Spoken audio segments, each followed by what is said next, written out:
In the faraway land of magic, a boy with no name lived a life full of wonder.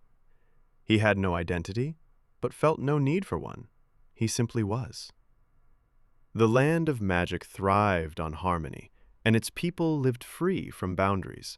But one day, the peace shattered. A group of cunning pirates, exiled from the magical seas, invaded the land. These were no ordinary pirates. They dealt in enchantments and trickery. They cornered the boy, casting a dark spell upon him.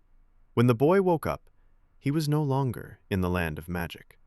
He found himself on a gray, gritty council estate, surrounded by concrete buildings and narrow alleyways. His memories were gone, replaced with a new identity: Francis, a poor teenager with no prospects and a heavy heart. Unbeknownst to Francis, the pirates had created this bleak realm, trapping him within it.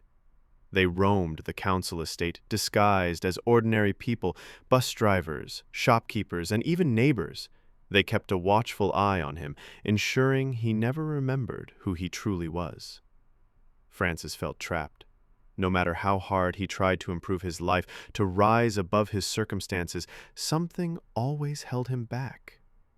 Every opportunity seemed to slip away, as if the world itself conspired against him. But Francis wasn't entirely powerless. Deep in his subconscious, fragments of his magical self still lingered, whispering truths he couldn't quite grasp. One day, as Francis struggled to sleep in his small, drafty room, his subconscious rebelled. It reached out to one of the pirates, planting a spell so subtle, so ingenious, that the pirate didn't even notice. The spell made him believe he was a Swami, living in an ashram of peace and enlightenment. The pirate-turned-Swami, now dressed in flowing robes and exuding calm, began advertising his spiritual services around the council estate. He set up shop in a tiny flat, transforming it into a makeshift meditation center. Word spread quickly, and soon Francis heard about the Swami on the estate. Desperate for change, Francis sought his help.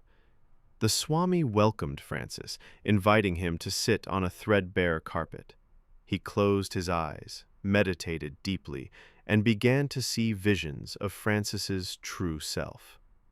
The Swami, though still under the subconscious spell, glimpsed the boy with no name and the magical land he had once lived in.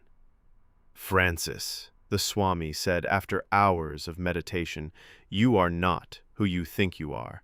You are from a place beyond this realm, a place of magic." Francis felt a spark ignite in his chest. The Swami's words resonated deeply, unlocking memories buried beneath layers of enchantment. He began to remember the land of magic, the pirates, and his true identity as the boy with no name. With a wave of his hand, Francis removed the spell he had unknowing cast. The Swami blinked as the robes dissolved, replaced by a scruffy coat and a cutlass. The pirate looked down at himself, confusion and regret mingling on his face. "You reminded me of who I am," Francis said. "Now I've done the same for you." The pirate, now aware of his actions, nodded solemnly. "I was wrong to trap you, boy. Go, take back what's yours." With his powers restored and his memories intact, Francis, no longer just Francis, set out to reclaim the land of magic. As he walked through the council estate, the world began to shimmer and shift. The gray buildings melted away, replaced by vibrant meadows and sparkling rivers. The boy with no name had returned, stronger and wiser than before, and though the pirates still lingered, he knew he had the power to face them. Not with anger, but with the knowledge that even the darkest spells can be undone. In the end, the boy realized that his journey through the council estate wasn't just a trap, it was a lesson, a reminder of who he was and what he could overcome.